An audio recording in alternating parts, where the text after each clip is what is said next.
Yesterday, I believe it was, we were talking about papyrus, and I promised that I would show you a piece of papyrus that my wife and I bought in Egypt. So here it is. I've got it hanging on the wall.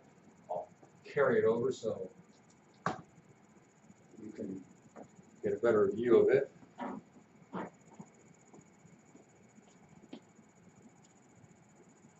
And that's my name, written in hieroglyphics, and that's my wife's name. So we bought this, and it took a little while. We went over and watched the person actually drawing those figures on there. So that was kind of a neat thing.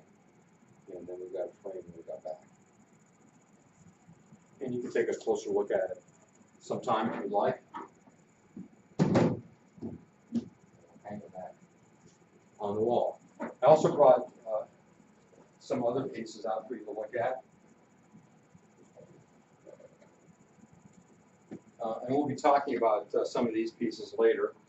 Does anybody know what that is? All right, well, I'll explain it later and I'll show it to you again. I don't want to spoil the surprise. It doesn't fall off. And what do you suppose this is? A model of it. Tomb. Not a tomb. A grave. No. Close. Yeah, we could call it a casket.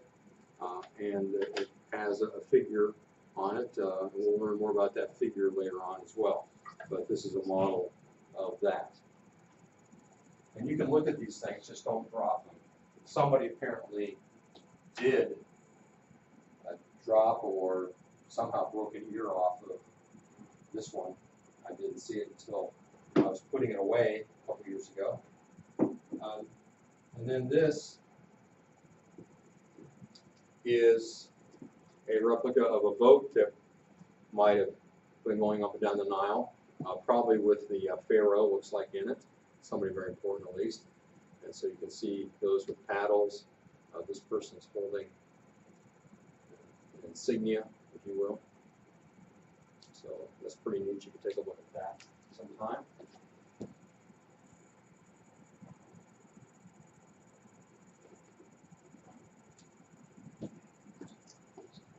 And this is a model that, one of the first things I bought in Egypt, a model of building a temple. So you can see the workers down here that are working on the temple. It's partly constructed. Just a couple guys up here on top of the wall doing their thing. So that's a pretty neat little replica of the building of the temple. All right, next, because you have read Genesis 1 through 11 for today, I imagine that there are some parts of that maybe some of you have never read before, or maybe there are some things there that you had not noticed before. So anything in Genesis 1 through 11 that stood out to you, like I said, something that maybe you didn't realize was there, something that was new, or something that maybe struck you a different way?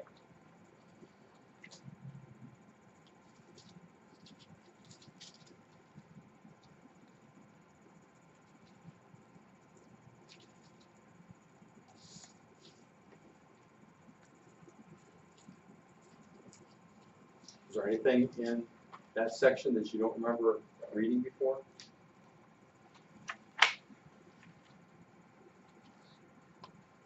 No, you've all read all that previously? You already knew everything that was there?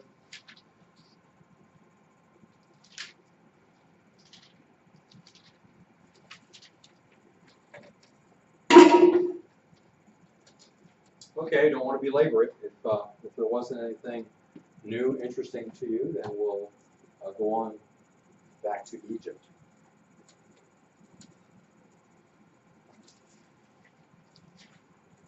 What was the division in Egypt originally? What were the two areas of Egypt? Yeah. Upper and Lower Egypt. Which one is north? Lower. That's correct. Very good. Keep that straight. Who was it that united Egypt then into one country? What was his name? He wasn't very nice.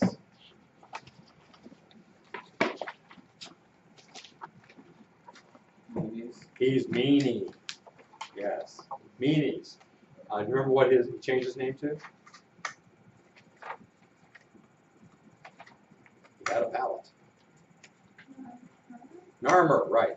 All right, so Medes is the one that united Egypt. And we talked about a number of the items that came out of that time, hieroglyphics, the Shadoof, papyrus, things like that.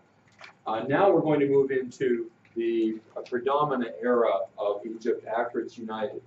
And for that, we need to understand, and you need to remember, that when we talk about ancient Egypt, we divide it into three basic time periods. These are not it. Okay, the three time periods are Old Kingdom, Middle Kingdom, and then what do you think the third one is? Old Kingdom, Middle Kingdom, New Kingdom. what could it be? What? New Kingdom. New Kingdom, right. Now, in between each of those eras, there is called intermediate periods. And so we'll be talking about Old Kingdom, and then we'll go to the first intermediate period, and we'll go to the Middle Kingdom, and so on. So this is called the Golden Age of Egypt. So we start with the Old Kingdom, which is 2700 to 2200 BC. During the Old Kingdom, authority was centralized. Do you know what I mean by that? That means that in the country of Egypt, there was one place of government. And all the government came from the capital, came from the Pharaoh. And Pharaoh was considered to have ruled by divine right. In other words, the gods gave him the right to rule, and whatever he said was as if it came from the gods. During this time of the Old Kingdom, a bureaucracy was established. Anybody know what the word bureaucracy means? You've heard the word, haven't you? Yeah. A bureaucracy means that there's a great organization of government into different areas of interest or expertise or authority, and people have to obey those different officials. So in the United States today, we have bureaucracy. We have a number of agencies of the government that we didn't elect, and yet they have authority over us. That's part of the bureaucracy. So in Egypt, in Old Kingdom Egypt, they developed a bureaucracy. So it wasn't just Pharaoh making all the decisions, but he had officials in different areas of government that were in charge of different things throughout the land. Now, one of the things that, of course, you have when you have a Pharaoh who has the absolute authority that they did during the Old Kingdom is that he also gets the best of everything. This is our guide Medu pointing out on the a wall that this cattle is being brought to the king. He's considered to be a god, and so you want to bring him cattle. And the thing you notice about this cow is what? It's fat. It's fat. It's big. So what does that tell you?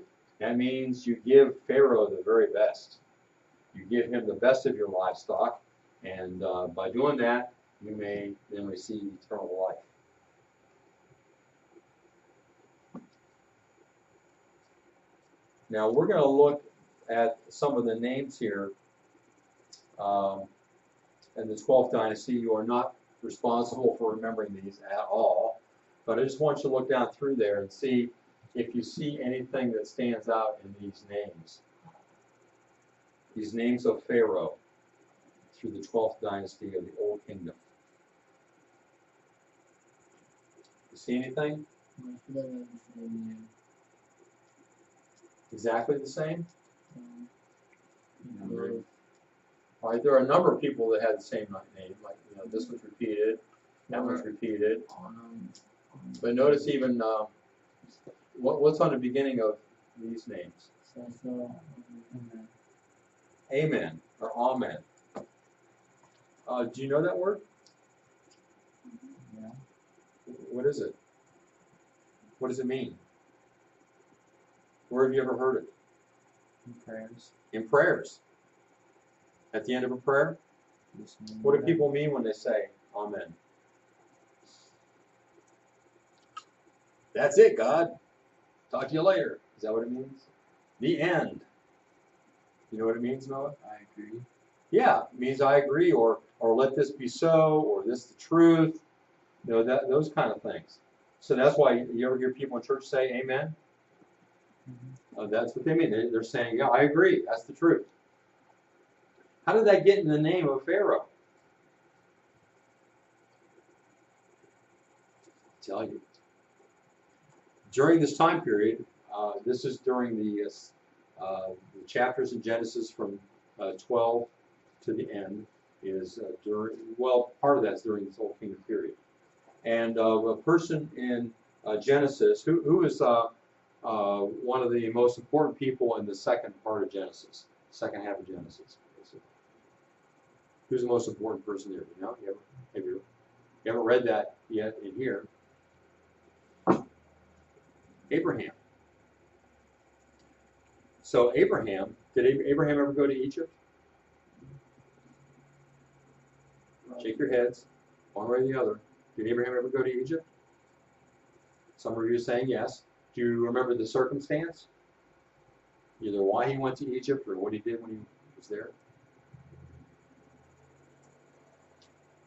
Abram had, remember, been taken from where? Do you remember where he grew up? Where his home was? In the land of Sumer, the city of Ur. Remember the city of Ur we talked about before? That's where Abraham lived.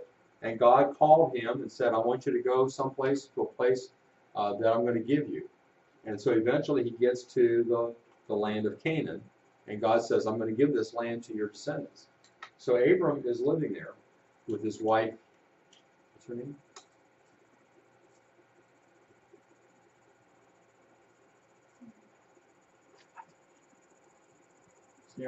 Sarah, or it was sort of Sarai and then changed to Sarah. And so they're living there, and there's a famine in the land. Now, it seems to me that if Abram trusted God, that he was in the right place, that even if there was a famine, that he would have stayed there and trusted God. But he didn't. He instead went down to Egypt, which seems to be a normal thing to do when there's a famine in the area of Canaan. So he goes down to Egypt because they have food down there. But he's concerned. He's concerned because in Egypt, Pharaoh gets the best of everything. And what does Abram have that he thinks the Pharaoh might want?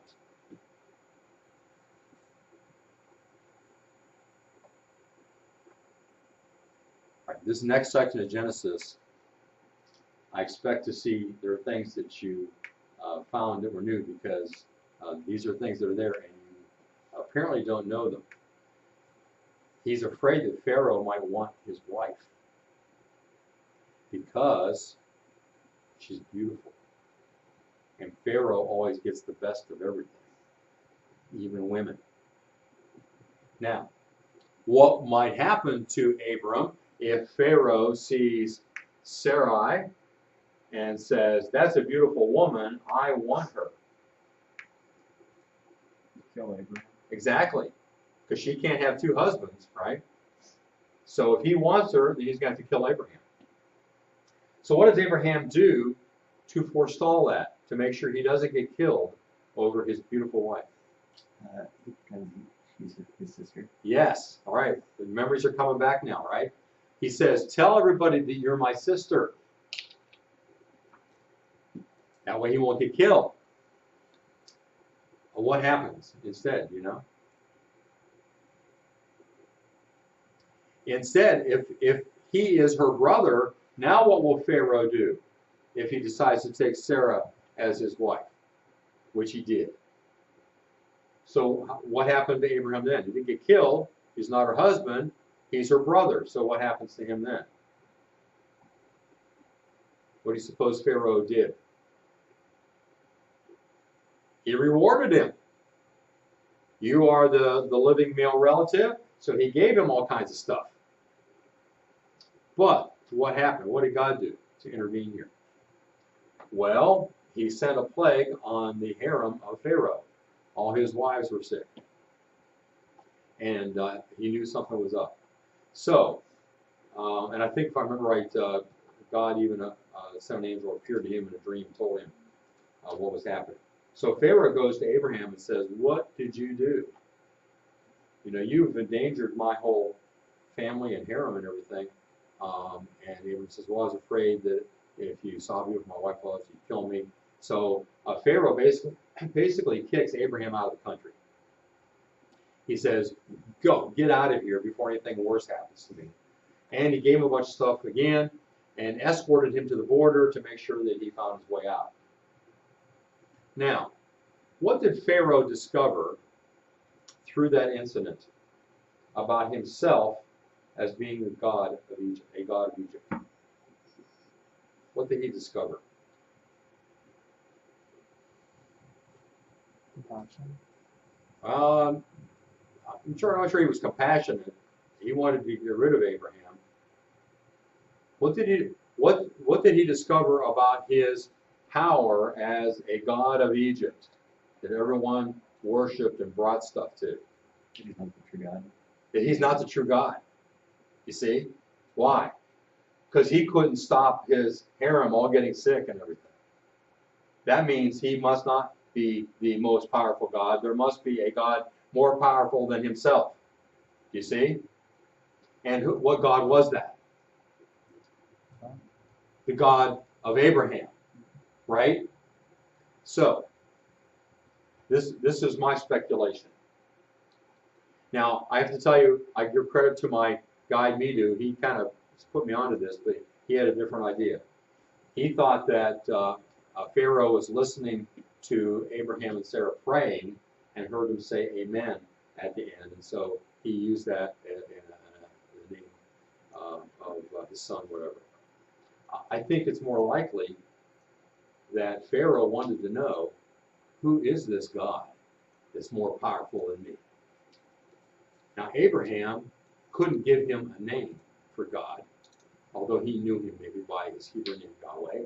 But he thought maybe it was more important for him to know that this God was the true God, which remember is one of the definitions of Amen or Amen. That's true. And so I imagine it's quite possible that Abraham said to Pharaoh, he is, what God is he? He's the Amen God.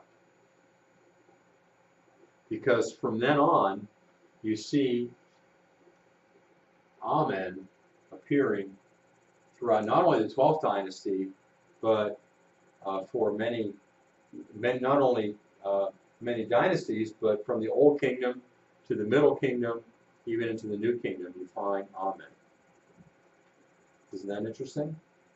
Now, another thing that I didn't realize before I was exposed to this thinking, and before I thought about this.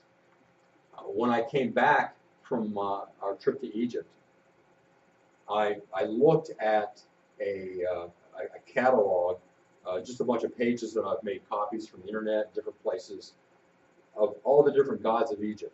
And there are a lot of them. You're going to do some research on them later. A lot of gods. I thought, I don't remember seeing Amen as a god, but I'll look.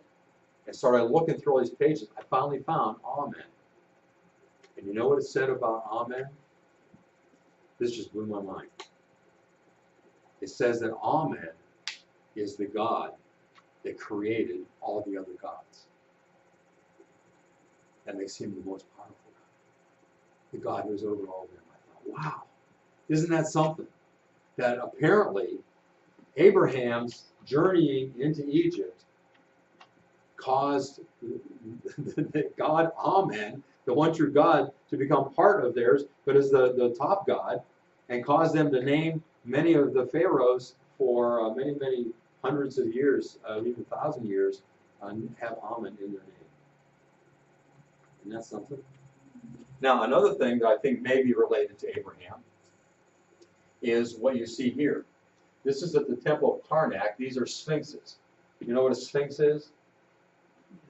What's the Sphinx? What's the Sphinx have? The body of? A dog. No. The body of a lion. No, never mind. A body of a lion, and the Sphinx, the Great Sphinx, has the head of what? Have you ever seen a picture of the Great Sphinx A cat. near the pyramid, Great Pyramid? The head of a man. Now, these sphinxes don't have the head of a man. They have a head of what? Can you tell what those are? A goat. It's close. Let's call it a ram. All right? These are ram's heads. Now, what's interesting is the Egyptians never liked shepherds. They thought they were dirty, filthy. We don't want shepherds around. Because the Egyptians are very much about cleanliness. So why would they have such a high opinion of a ram, a male sheep, to put on these sphinxes outside this temple if they don't like sheep and don't like shepherds? I think quite possibly it was in honor of Abraham. They recognized what a great man he was. He was a shepherd. And so that may be the origin of having these heads of rams on top of lion bodies. And there's a whole row of them there, as you saw. All right. I think Abraham might also have been influential in the traditional staff that you always see with the pharaohs. Remember, we saw a picture the other day. In the one hand, he had basically a rod or a whip. In the other hand, he had a shepherd's crook. Egyptians weren't shepherds. So where did that come from? Maybe it came from Abraham. Again, they really knew that he was something. All right, any comments?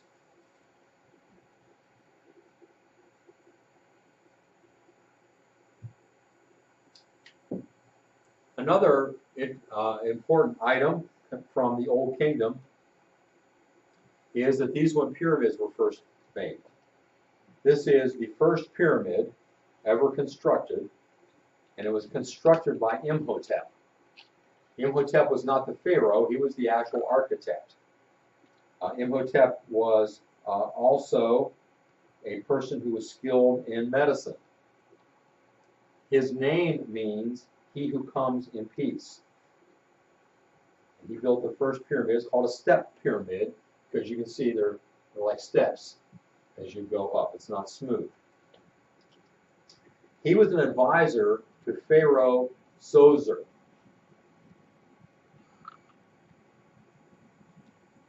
Stay there for a second.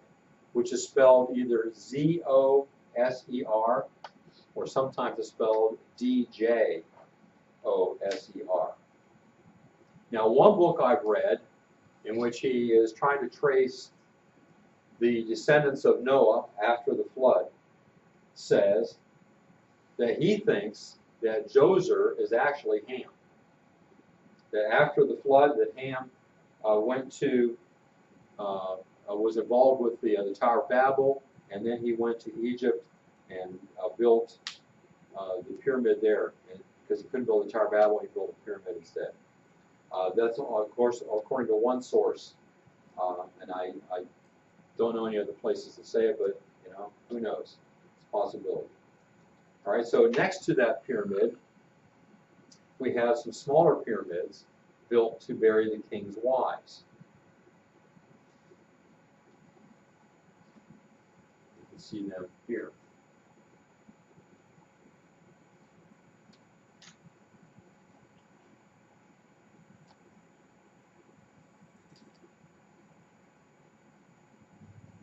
And I just lost my notes. I ran out of power on my tablet. So I may have to go back tomorrow and give you some facts that I can't recall right out of my memory. But we'll go from this first pyramid ever built to the most famous pyramid ever built, called the Great Pyramid. And this was built to be the tomb of Khufu.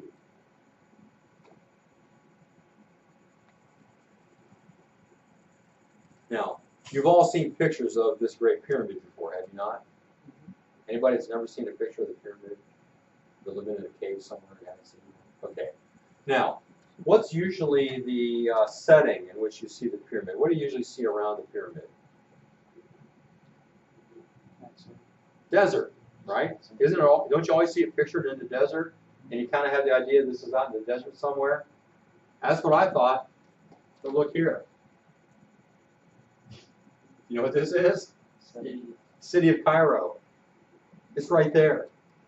But they never take pictures that direction. They always take it so that it looks like it's in the desert. Anyway, I thought that was interesting. So here's the Great Pyramid of Khufu. Here's a shot of it, and you can begin to see how large the blocks are that were made to build this. And you can walk right up to it, you can climb on it, you can pick up rocks from it.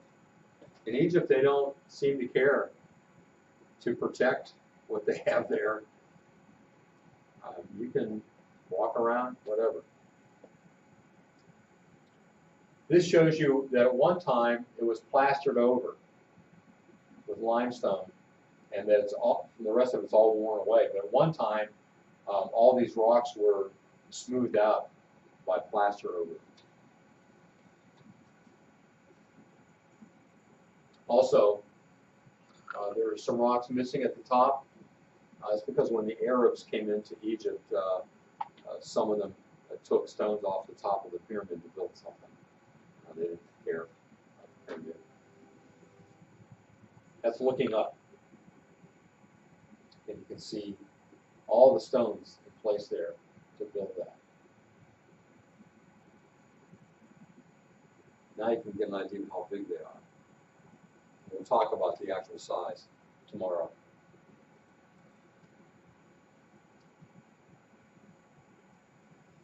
Now I think it's right here. I think that's an Arab guy standing there. Right here, you can, if you pay them, you can go inside the pyramid in a tunnel. I asked somebody on our tour that had been there before, should I do that? They said, well, the tunnel is so narrow you can't turn around. You have to wait until you get all the way up into the chamber, the burial chamber. And there's nothing there because it's already, everything's been taken out. And besides that, it's over 100 degrees out today. And I thought, okay, claustrophobia, I can see it's going to be a part of this. And so I decided not to do it. And you see people gathering to go inside.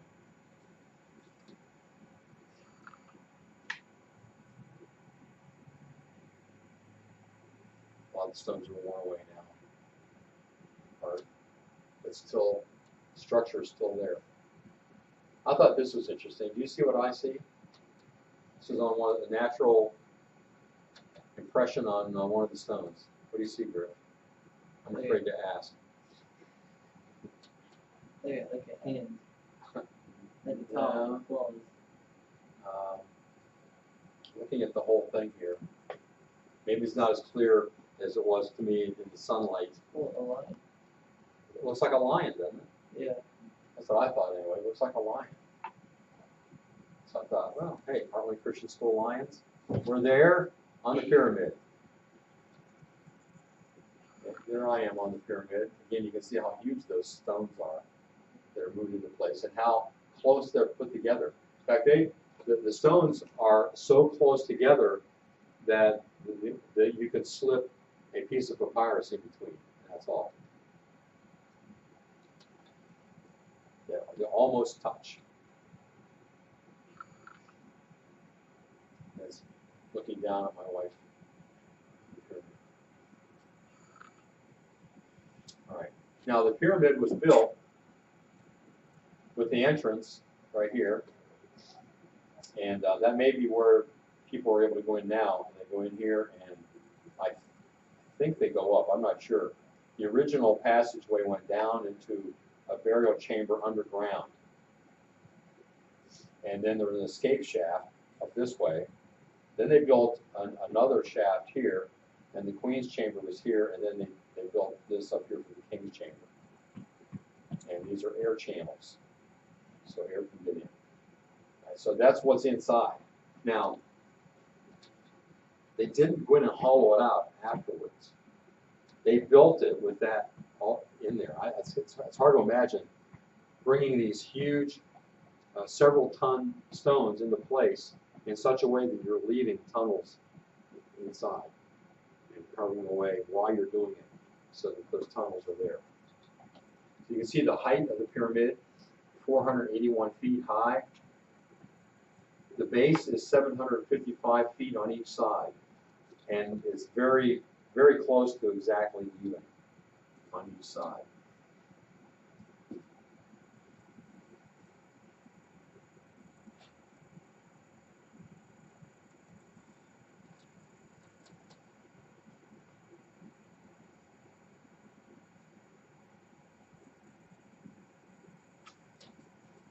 Okay, got it?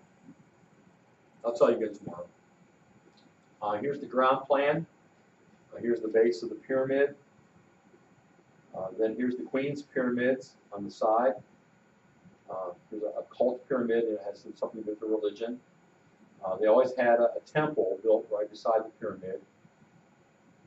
Boat pits for boats. There's a causeway, a road, then that ran from the pyramid up to a temple up here. And the pyramids were always built on the east side of the Nile River. If I remember correctly, it's the east side. Now, how were they built? Well, there's been a lot of speculation over the years. I once thought I had an idea, and the only reason I think my idea might not be valid is that they found these instructions for building these contraptions.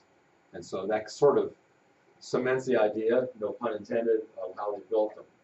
So apparently move the blocks along on wooden rollers to get to this point and up onto this platform.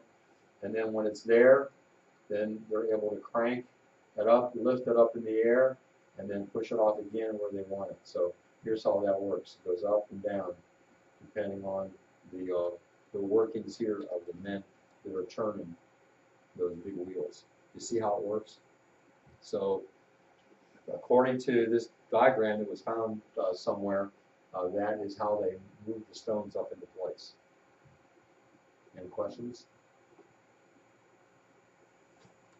Now my idea before this was found was that since I had read that they found pieces of papyrus in between these blocks, that maybe they developed a way to make concrete and just poured it in between the paper shells, and then it hardened, and eventually the paper would wear off. But this looks like they've got another idea. I thought that sounded pretty good. And there are the pyramids behind us. The Great Pyramid and the others. Can you tell how hot it is? How sunny. There's the temple next to the Great Pyramid. And again, notice the proximity to the city of Cairo. By this way, the city of Cairo, flying in, is really an unusual experience. It's all brown. All the buildings are brown.